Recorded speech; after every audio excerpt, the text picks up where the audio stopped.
Hi, welcome to Coffee Talk. I'm Kelley Knitz, I'm Ann Top. and today we're going to be talking about your earnest money deposit and what happens with it, what it is, and anything you might want to know about your earnest money deposit that is applied to your real estate transaction. And so usually what happens is we get an accepted offer, and then well, first of all, you write the offer and you put in an amount for your earnest money. It could be anywhere from 1%. Actually, back when I first got into business 30 years ago, it was generally 1%. And then everybody started just putting $500. But you can base the amount on the situation. If you're up against another offer, then you want to make your offer look stronger. Maybe put a couple $1,000s down because that really shows the seller that you're really interested in purchasing this property, sometimes $5,000. And then there's other times when they only put $100 down. So I guess it just depends on the situation. But what happens with earnest money is pretty simple. Right. What happens is once you have an accepted offer and both you and the seller have agreed and had a meeting of the minds, normally within 3 days of acceptance of your offer, you will have to provide an earnest money check made out to your buyer's agent's brokerage normally. It's cashed and deposited into a non-interest bearing trust account, and then at closing it's credited back to you on your settlement statement.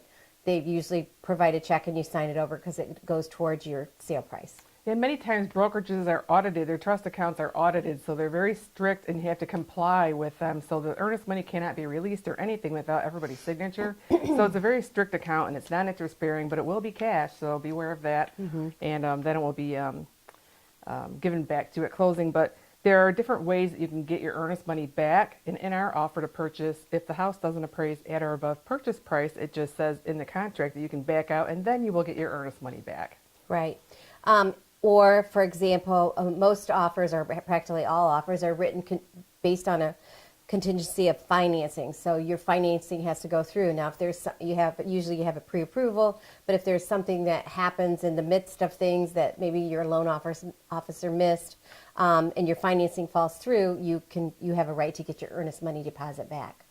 And then another scenario would be if you write the offer contingent upon the sale of the home that you already own, and you can't purchase this home that you have an offer to purchase on with earnest money because your house did not sell. So if it's in the contract that way, you should get your earnest money back. Right.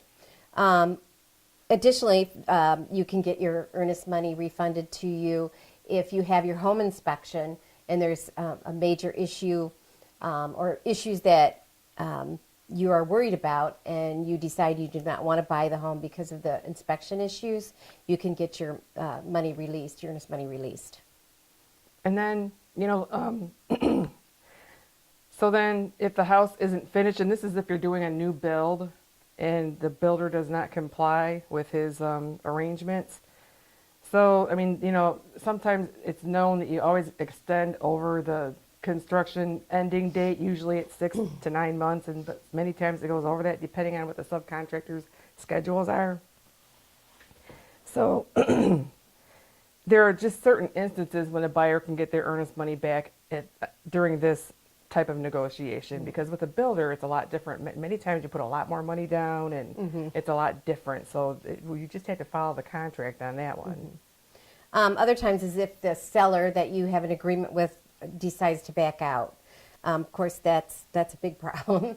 And you may have other avenues legally to have them follow through with the purchase, but you would be able to get your earnest money back if the seller decides to back out. Now, there are some reasons, and one of them is specific performance, and we're going to talk about that in our next video where you will not get your earnest money back.